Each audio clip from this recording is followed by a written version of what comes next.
Good afternoon, everyone, and a very warm welcome to our webinar on AI in risk management today. So what we'll be going through today is a bit of an overview of the white paper that so many of you downloaded, which is all about how to integrate AI in risk management, how to avoid the pitfalls, and how to make the most of the opportunities that come with AI. With that, we'll be looking at how you can actually ask the right questions to get better solutions that are tailored for your organization. And I think first and foremost, we should really recognize that it's a really broad spectrum when we look at risk management, and it's one we could talk about for many sessions. But for today, we'll be focusing on our specialty, which is travel risk management, and give you a bit of an overview of the lessons that we've learned over the last 18 months as we've been bringing AI into our own solutions and software.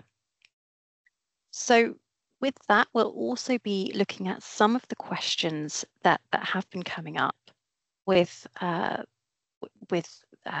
you signed up to the webinar, and going into a bit of depth on some of those recurring themes.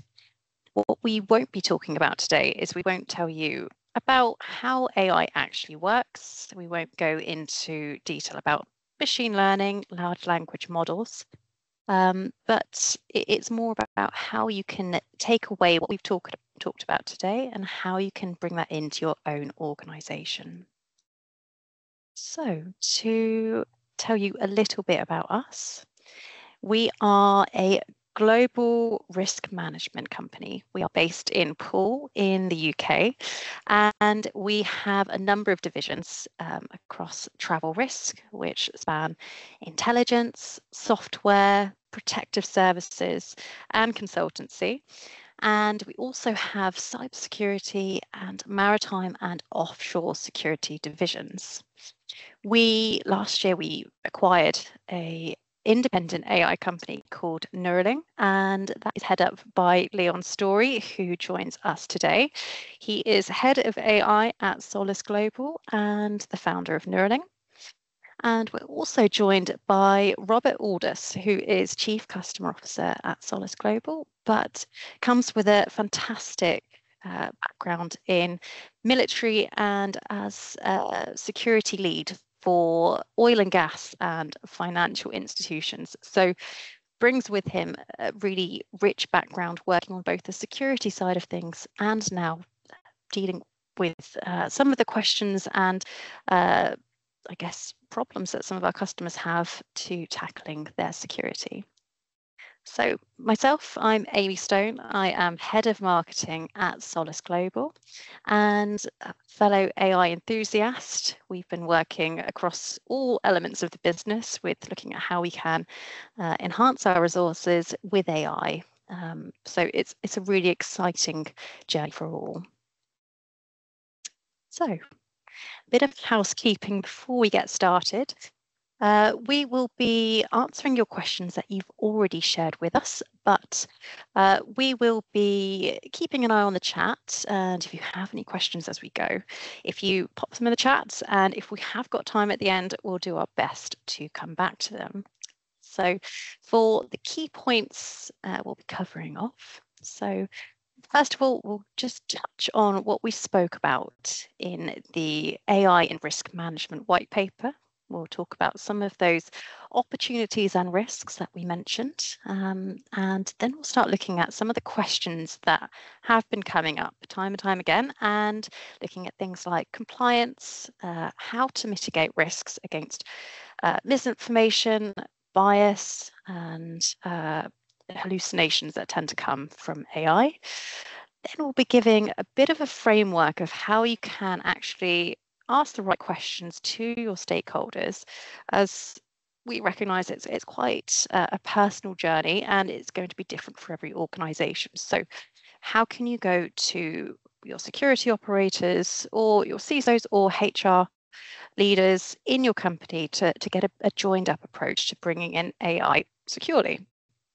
And then last but not least, we will be giving you the opportunity to have a 15-minute sense check, speak with Leon Storey and get a bit of an idea if you want a second set of eyes or really to talk about all things integration with AI. So over to you, Leon, and we'll do a quick recap on the white paper. Yeah, thank you, Amy. Good afternoon, everyone. Thank you for joining the webinar. So for anyone who has not read it or like to refresh their memory, we'll be putting the white paper in the chat here. Just going to run a short recap on kind of the main areas that we hit with the white paper. So really how to leverage AI in risk management. A lot of you may already have AI in your workflows. Some of you may not. And how, if you already got AI in your workflow, how you can start evolving it to the next steps. And the white paper itself is, as at a top level, is to look at the opportunities and the challenges when integrating AI into your workflows. And some of the lessons that we've learned in terms of how we're integrating it over the last 12 to 24 months. And also including the best practices, and the next steps to get into what you can do today and what you can do tomorrow, and a plan out through the next few months. And so moving on to, first of all, the opportunities. So the good side of AI and kind of the benefits it can bring. So we take a view of, it's not about replacing human expertise. AI itself isn't necessarily at that point anyway, but we also believe that human in the loop is very, very, very important. It's a tool to help you act faster, to create that capacity for your operations teams, for all teams within your risk management workflow. So it's about filtering, flagging critical threats in timely manners, sifting through large, vast data sources, highlighting alerts, highlighting risks that go against your thresholds. We see it as AI can pick up the lower end of those threat ratings to give more capacity to your team to focus on the high and severe and critical events. We can also do predictive insights. So we can learn off historic data, build a pattern, build trends, and put that together and bring consistency in that analysis. So we can bring reports across your whole company, be that amongst multiple countries, offices, keeping a consistent tone of voice while the reports themselves can be reviewed by your analysts. Very critical to keep that human in the loop here, but removing that manual workload. So your operations teams do have the capacity to review those, but the AI will get you 90% of the way, so you can focus on the 10%. And what we do, and that allows us to kind of report faster and respond faster. So we can maintain that capacity on a growing company and respond to the people in need. We can get early indicators. So using historic data, we can bring AI into it to understand emerging threats and proactive flagging, developing protest or security incident abroad, and based off not just your risk threshold, but also how you want to act within your workflow. So the main opportunities are initially increase of capacity, not replacing human expertise, but giving faster, more clarity to your risk landscape and how you respond to those threats.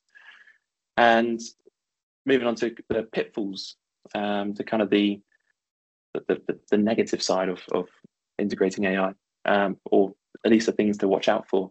An important thing to remember is that AI data is the foundation. So there's an age-old, it's only as good as the data you put into it. So with training AI models and prompting AI models, the response and the value of that response you get is all dependent on the data and the context and the nuance. So with large language models such as ChatGPT or Google Gemini, these are more generic models. They can be provided context of your travelers, your risk thresholds, current events, historic events. But if that large language model is more of a niche subject or an emerging threat, one that has not seen before, if it hasn't got that data in the training, it won't be able to give a valid response. Large language models are very confident. They're very confidently wrong sometimes. So this is where we constantly say human in the loop is very, very important. There will be blind spots in AI models. Very difficult to make sure that you've got enough context. So it's always, especially in fast changing threats, especially when you've got critical decisions, you need to put that human in the loop. And also context matters. So how you prompt the large language models with making sure you've got enough data in that prompt for the AI to generate a response that's valid. Misinformation and hallucinations. So hallucinations are just where the AI model has not had enough training data, essentially. In a simplistic view, a large language model is a very fancy autocomplete. And it's essentially predicting the next word very, very quickly. But it's statistically guessing the next word in the list. So it can sound very confident, even when it's wrong. And therefore outputs should always be checked. And if possible, you should run that AI output through another system, another AI model, potentially use ChatGPT and then run it through Gemini, because both these models will be trained on different data sources, and each model will have a different source of information, and that will generate different responses. So there's different techniques that we cover in the white paper of how to avoid hallucinations. But ultimately, hallucinations are just a lack of data around that context or not enough input from your prompt. So there's different ways of structuring a prompt as well to avoid that issue. And we can discuss that in our AI sense check in terms of how you build that prompt. And then there's an over resilience and trust gaps. So AI should support judgment, not replace it. We tend to feel that AI becomes our co-worker, but it's a tool. So to always remain vigilant. And then brings us on to compliance. So because we see AI almost as human, we can very easily see it as they're our co-worker. We've become, over many years of information security, we learn not to provide so much confidential data, proprietary data, to many websites, but it becomes very easy to submit proprietary data into a chat model, and we have to be cautious how we treat that data. And ultimately, GDPR laws don't change whether you're using AI or not. So you really need clear governance frameworks, and focus on privacy and those controls around compliance. And you have to do cross-functional collaboration. So really bring in your HR for their compliance, bring in legal and your CISOs to understand what's at risk, what data can you share to these large language models, and how you can use AI. So for decision making, this should align with your normal operational frameworks and your normal operational policies. Introducing AI doesn't change that requirement. It's just another tool that you can use. So again, bringing that human oversight to review and validate those outputs is still critical, and having that governance and process very clear across all your team, which also highlights the need for training. and we can obviously look at that again in our sense check to make sure that your governance and your processes align to do that, to make sure that everyone's clear on what data can be used, how it can be used, how it can be logged, how it can be audited, to make sure that one, you're adhering to GDPR and all other relevant compliance laws, but also how everything can still be audited. It doesn't go into a black box of AI, but just enhances your existing operational frameworks. No, it's a great point. I think one that's very important, that an AI policy is the foundation of that training process. Now let's start looking at some of the questions that we've had through. So 5 questions today. Rob will be answering from a risk management security perspective, and also from a customer perspective, taking it from a customer's lens. And Leon will be answering from the technical integrations perspective. Really to give you a bit of a snapshot on how we develop our expertise, how we validate some of those assumptions of what operators might actually need to have in place to deliver successful operations. So let's get started with the first question. So following on from what we were just talking about with compliance, how can we ensure transparency and traceability of decisions taken by AI models in risk management? So, Leon, shall we start with you and talk about that traceability of things? Yeah. So the first way is to structure your prompts. If you are using a large language model to make decisions, you can request that the model gives its decisions that it made, or its reasons to make that decision. Although do keep in mind that those reasons behind those decisions could be hallucinations. So it gives you more detail. So if you prompt the large language model to be, please include how you came to this decision. It could use references of both internal data or external data in terms of the traveler profile, social media posts, how it brought those together to decide on that decision to be made for that particular incident. You can request in your prompt, you can, for example, ask the model, please provide your reasoning behind these decisions. But keep in mind that that could in itself be an hallucination. So it just gives you another layer to compare. This is the response. This is the reason. Does this tie up? And again, this is why human in the loop is very important here. So always validate the reasons given to align to that decision. The other part is, again, back to the governance, the AI policies internally. So always log references in terms of how that AI model came to your decision. So what references did the AI model use? And also in terms of your internal policy, so your operational policy, how you normally record those doesn't change when you bring AI in.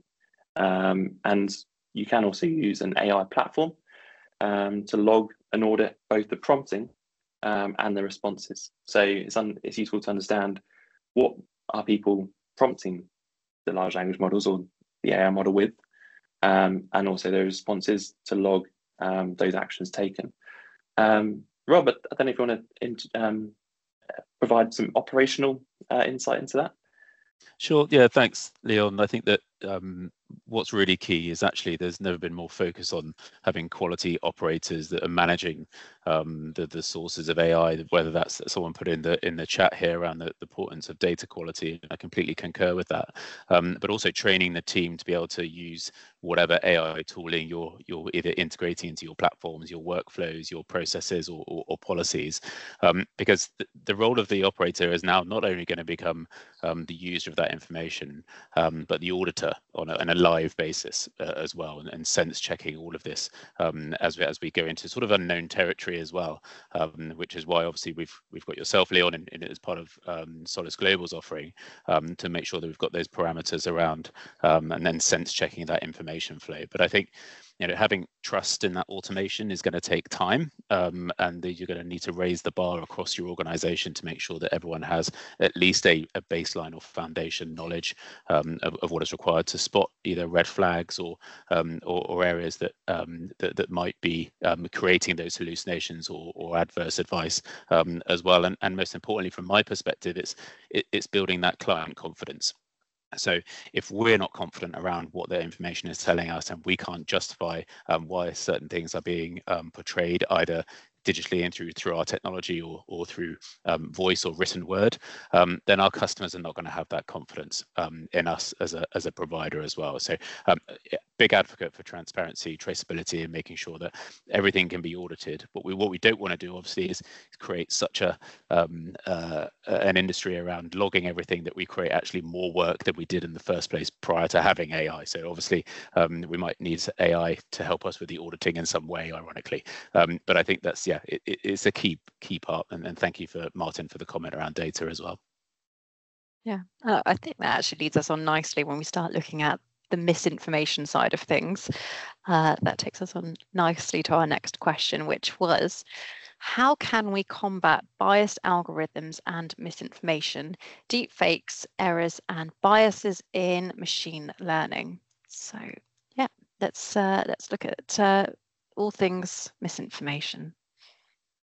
Yeah. So misinformation isn't necessarily a new problem, but AI definitely does accelerate and make it even harder to understand what is true and what is misinformation. Ultimately, you're looking at the confidence score.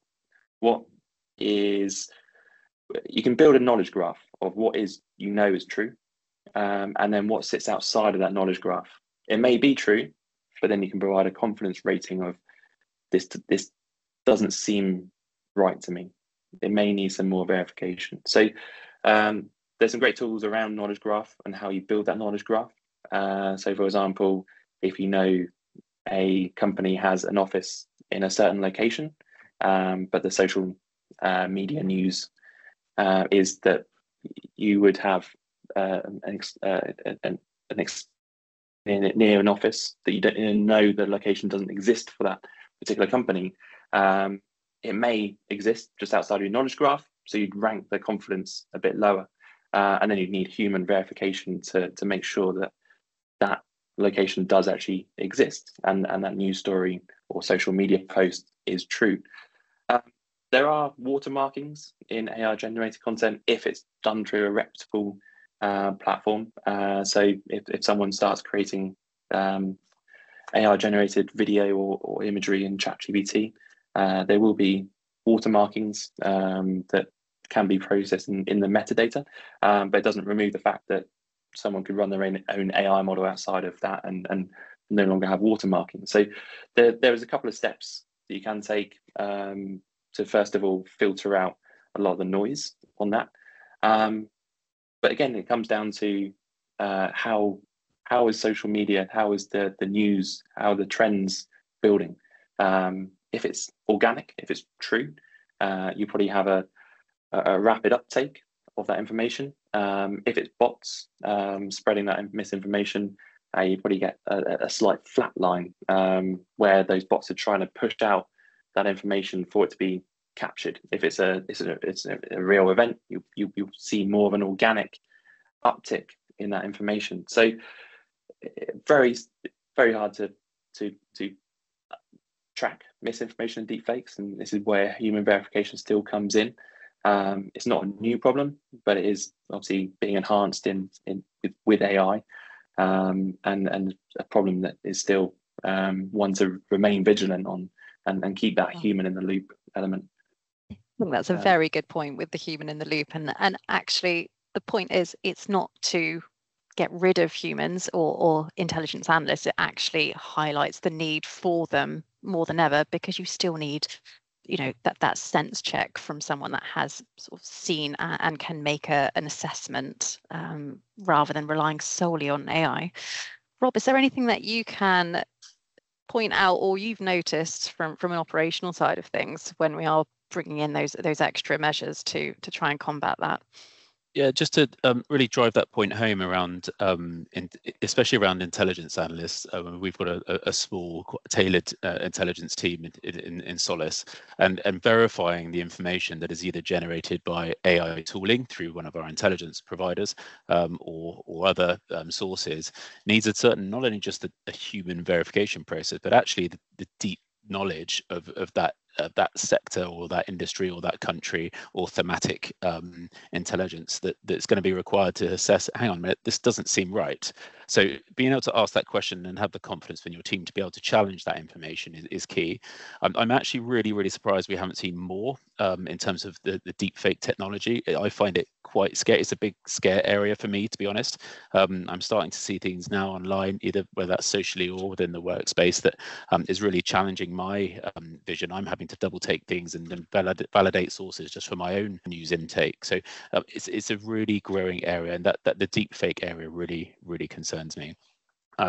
If you would like me to, Amy, as well, we had a question around a real world prompt and real world answer around because this came up this morning when we were talking to a customer this morning around how can they use AI within their travel risk their processes. And actually that's the wrong question. The question is what do we want to improve? Do we want to improve the efficiency and information for the traveller? Is it to enable our operators, or is it to provide information to our security managers?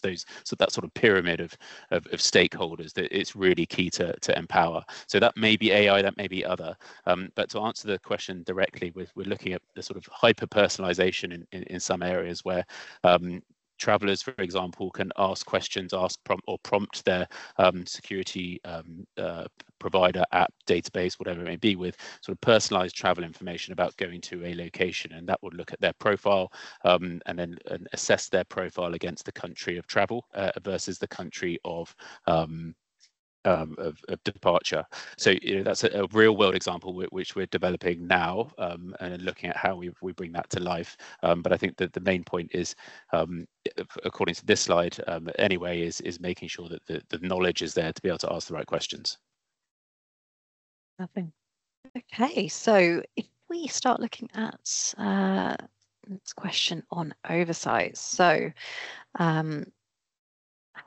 can you share real-world use cases where structured human verification prevented a major misstep? So, Leon, do you want to give me a very general overview of how these missteps could occur? Yeah, so a misstep is fundamentally an hallucination. So it's where, again, the model doesn't have enough information, doesn't have enough, like before previously said in the chat, doesn't have that quality data. It's, for example, if you had a tweet that came through that said there's a wildfire in California, emergency services are on the scene. If the AI model has been trained on a bunch of content that says, okay, when emergency services are in the area on scene, the problem's resolved. Typically, that's what the AI model believes. As soon as the emergency services come on scene, the fire is put out and resolved. It may not be true. So this is how missteps can happen, is that the emergency services may be on scene. It may be too large for them to resolve at this point. But without that kind of human verification to check, well, have the emergency services actually resolved the fire, controlled the fire and put that out?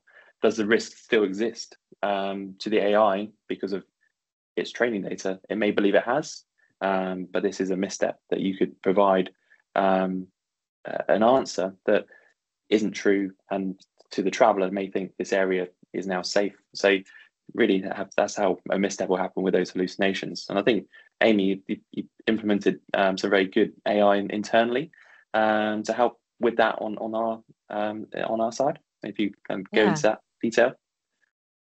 I think there's so much potential. You can use it across every part of the business, and we start looking at things like how can it improve our processes with, say, proofreading intelligence reports. And actually one of the things that we noticed was the proofreading was absolutely correct. Marketing was reading it through and very correct in terms of grammatical errors, all fine, but actually when we had the intelligence team reading through it, we could pick up that quite a lot of the nuance was being lost, which is so important. For instance, if you're looking at, say, the probability of something happening, and you're talking about it's very likely or it's indicative of, but actually when you're putting it through an AI model, they're then looking at these words and saying it's a certainty or it very much will happen, which, as we all know, nothing is a certainty, and then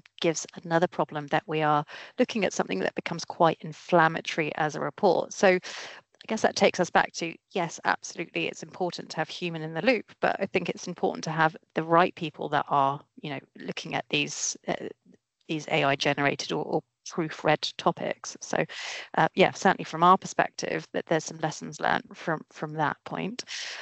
Rob, is there anything that you want to add in? I'm conscious that we're getting short on time now, but anything that you want to add in here? Just one point. I sort of flip that around as well for this last point, is that, can you share real world use cases where AI has prevented a major human misstep? And I think that again, credit to you, Amy, and the team creating our own tone of voice GPT within our own organization to sort of sense check any, maybe it's crisis communications, or whether it's some sensitive statement that we want to make as an organization. And actually, I completely agree with that last thing about removing emotion. That can be very difficult, especially when you're trying to evacuate people, or you're a security manager and you've got the C-suite asking for certain answers on things that are just not happening, and run that sense check, which is through a platform that's taking emotion out of the equation, actually is a great 90%, 10% solution, like Leon said earlier. So yeah, there are obviously both ways on that question.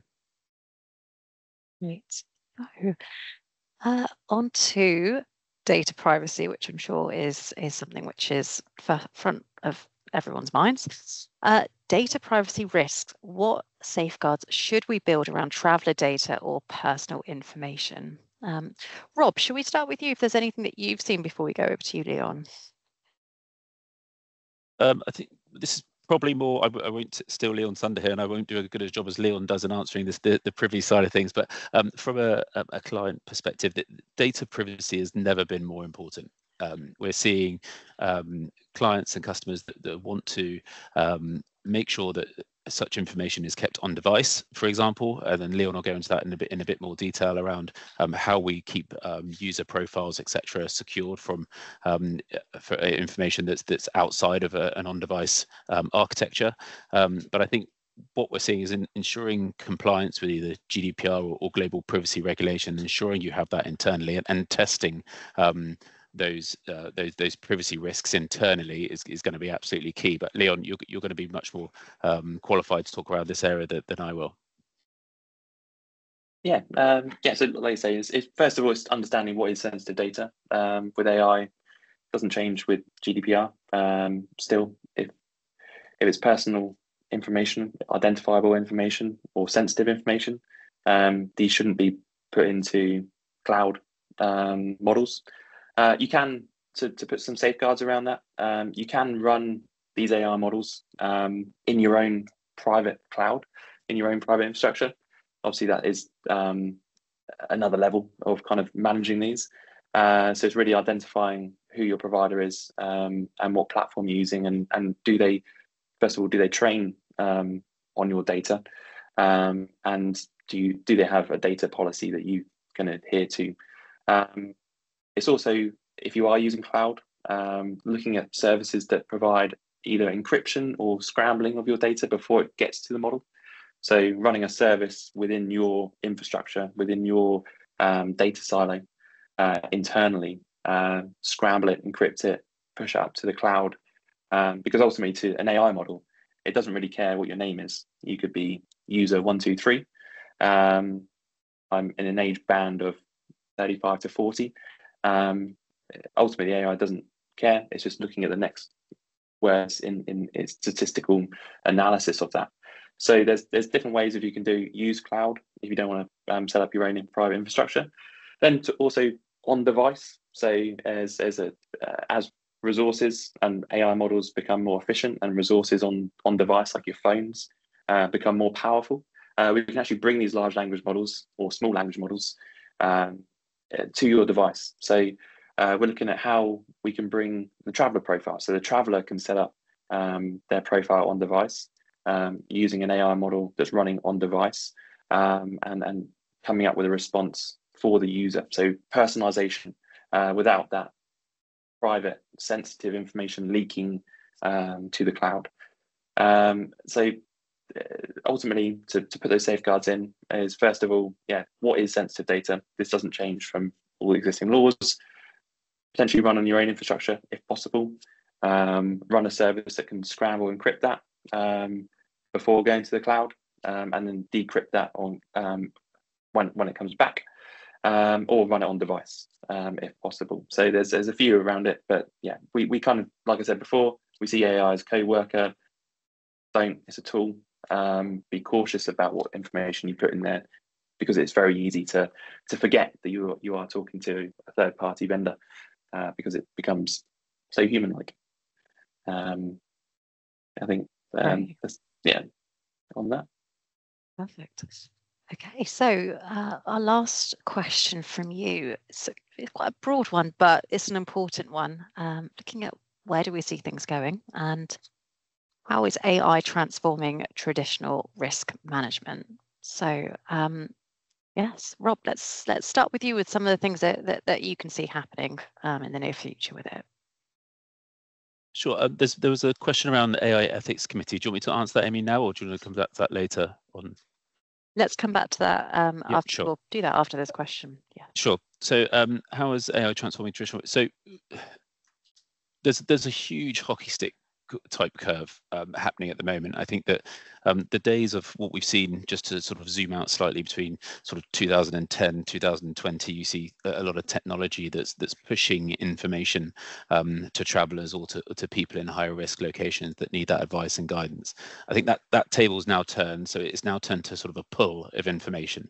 So from what can I pull information from my platform or from my data sources as a traveler to not only sort of help increase adoption, but increase safety as well, and sort of that I touched on it earlier around that hyper personalization or hyper localization of information to support traveler, operator, or that security manager. We've had a number of meetings in the last week. Leon and I are talking to companies around making sure that they sort of the title of this webinar is making sure people are asking the right questions and asking their travelers of what information they want. We've gone as far as talking around, to increase adoption, or to actually look at reality when people are traveling to locations. 9 times out of 10 people will fly to a business meeting and then go to a local restaurant, for example, in maybe a medium to high risk area, that because people have gone to that before, expats visit that restaurant. We've got no security rating on that restaurant. We've had no look, apart from the fact that someone suggested it was a great place to go.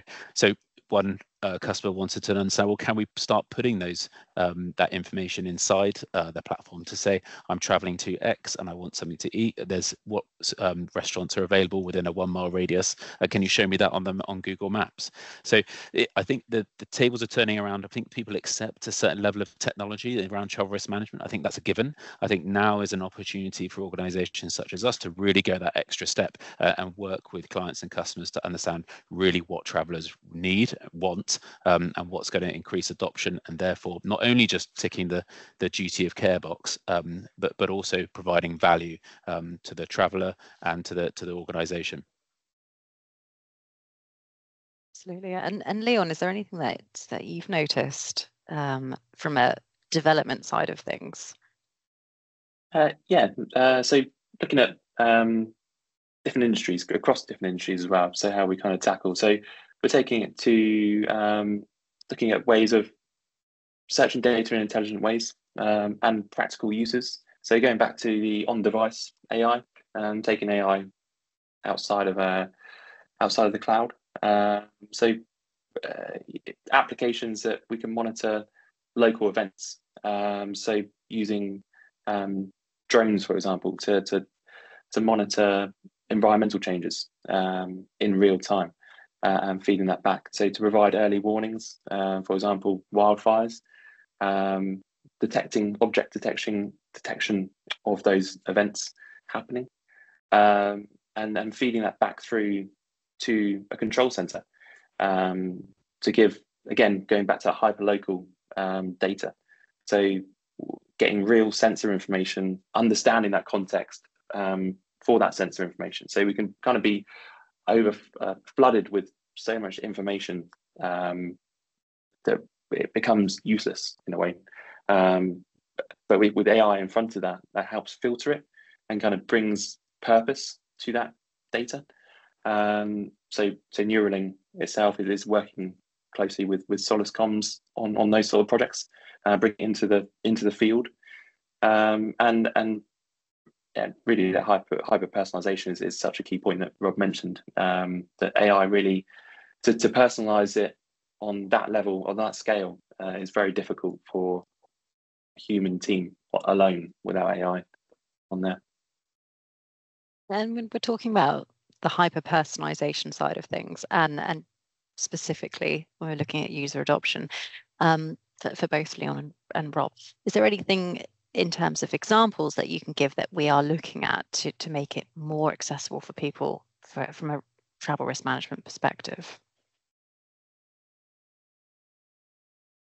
Do you want to pick that one up, Rob? Sure. Yeah. So I think there's areas where, as I discussed earlier, around sort of enabling the traveller, but there's also areas of those sort of three key stakeholders I keep coming back to around sort of traveller, operator, and security manager, and they'll all have different needs around what information that they want. And a security manager might just want, for example, access to key information around who's travelling in a certain area now within the next 24 hours because there's been an incident that might hurt the company either reputationally, physically, or in some other way. And rather than going to a map or filtering information, etc., we could just ask that question of the platform, whether that's through voice or through a search box or whatever that may be. That's an area we're exploring at the moment with one client, and it's really, really powerful to understand what people really want from their travel management company and platform, and their information as well. And while I'm on this, Amy, if I may, before I forget, is that your first point around there around driving cultural change. I mean, we've spoken to someone in the last couple of weeks around how do we bring the bar up? How do we raise the bar of AI knowledge? So there's never been a better time for security managers, especially, to drive information into the business and a foundation level of knowledge that's not just a security solution, but it's a business solution. And I think that's a really, really big opportunity for security managers at the moment in organizations to raise the bar and engage everyone in that journey. And I know we've looked at Leon through how we do that through maybe gamification and taking our own industry out of the picture and making sure that we do some gamification on a level playing field for all levels of skill set in a completely industry agnostic area to raise the platform. So I think it's a really exciting time, and I think security managers, I've seen them grabbing this with both hands. I think it's going to really add value to all stakeholders. Yeah, that gamification is a good point in terms of the training. Is that, like, again, the beginning slide, asking the right questions. So people don't tend to know what to ask initially. AI is so broad. There's so much potential. It's what questions to get the best value. You got to ask the right questions. So with gamification training, you can do it on a broad topic that everyone's used to, can get some ideas on, and then you can start bringing that into your specific industry. But it ignites that first question and gets the mind thinking, well, what else? What next? What's possible? So yeah, there's different ways of kind of tackling that cultural change on there. And I think that brings us on nicely to thinking about the ethics behind it when we start looking at that cultural change. Yeah, any thoughts about establishing an ethics committee for Martin's question? Yeah, I think we've done that in the past with my previous organisation. It's one of the first things we set up, actually, because we were actually worried we don't know what we don't know. Regulation itself is sporadic at times, and guidance depending on the regions you're operating in. There's different privacy laws, different aspects of how this information might be used internally. When you're crossing red lines in terms of data storage or access to data becomes a little bit blurry. And I think one end of the spectrum, it's a responsible thing to do, and at the other end of the spectrum you could be violating some type of either human rights or extreme privacy agreement. So I think that to reduce your legal and reputational risks as a start, it's probably a must, even if you don't know what you're talking about at the start. I think it's having that committee to be able to discuss the unknowns and the potential area pitfalls is key. Fantastic. And I also noted just your point, Martin, in the chat there as well. Interesting point where we're looking at, I guess, picking up on gaps where things might get missed if it wasn't automated. Any thoughts that we want to add, talking about identifying travel requests to areas of concern and check whether they have notified our insurance team in case the policy is invalidated by non-notification? Any thoughts about that, or anything that we've seen when we're talking to customers about integrating with their insurance providers? Yeah, I mean, it's kind of a good one for yeah, we can definitely do an AI sense check on this. It's take this away. It's based off like APIs, how we can kind of communicate and connect to that. But definitely with bringing the APIs in, processing that data, but we can definitely take a look afterwards. Okay, I think that concludes all of the questions that we've going to be covering today. Finally, the sense check that we spoke about. So QR code here, so you can request a short meeting with Leon. You can talk to him about all things sort of digital transformation, AI integration in your own company and organization. So please feel free, and absolutely please do reach out if you have any further questions. We will be sending out a feedback form after this, and we would be incredibly grateful for your feedback here. We're keen to continually improve these sessions so they are relevant to you. And just want to thank both Leon and Rob for joining us today and sharing their insights, and for you for joining us as well. So have a great rest of the afternoon, and thank you. Yeah, thank you all. Thanks for your time. Thanks all. Thank you. Thank you.